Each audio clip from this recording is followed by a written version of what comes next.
দিল্লি থেকে যে সরকার এখানে পরিচালিত হতো তাদের তো হেডেক ছিল জিয়াউর রহমান। এই গত ১৭ বছর এই আয়োজন করতে পারছেন কিনা, যদি না পারেন সেটা কেন? না, গত ১৭ বছর তো এখানে আসাটাই এটা আমাদের জন্য খুব বিপজ্জনক ছিল।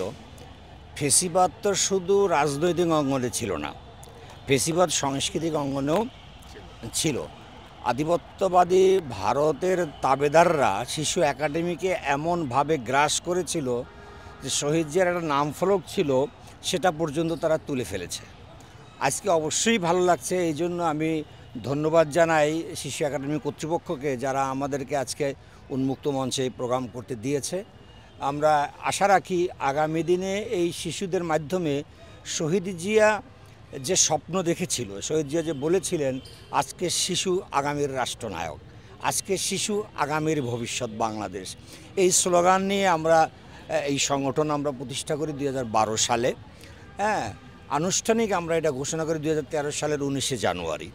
তখন থেকে আমরা কাজ করছিলাম বিভিন্ন, এমনকি এখানে না, শিশু একাডেমিতে না, আমরা কচিকাচার মেলাতে প্রোগ্রাম করতাম, সেটাও আমাদের এক পর্যায়ে গোয়েন্দা বিভাগ নিষেধ করে দিল যে আমাদেরকে যাতে না দেওয়া হয়। না, আমরা বহুত কিছু করেছি কিন্তু বাধা বিঘ্ন তো হয়েছে, আমাদেরকে তো সঠিকভাবে কাজ করতে দেওয়া হয়নি। এখন যেহেতু ফেসিবাদ মুক্ত বাংলাদেশ, ইনশাল্লাহ আশা রাখি ভবিষ্যতে বেশ ভালো কিছু হবে। নতুন করে শুরু হয়েছে।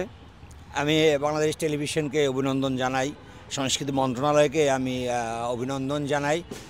এই শিশু কিশোরদের নাট্যোৎসব না, আবৃত্তি, নৃত্য, চিত্রাঙ্গন, অর্থাৎ সাংস্কৃতিকভাবে শিশুদেরকে গড়ে তোলার জন্য, মেধা বিকাশের জন্য যা কিছু দরকার আমরা তা কিছু করবো ইনশাআল্লাহ।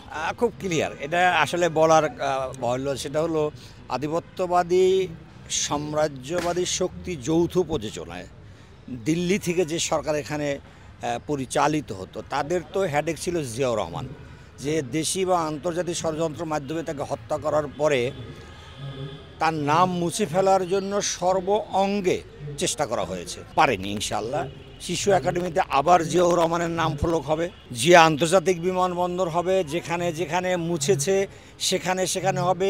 এমনকি খুব দ্রুত আমরা আবার জিয়াউর রহমান শিশু পার্ক পুনঃস্থাপনের জন্য আমরা আন্দোলনে নামবো ইনশাআল্লাহ।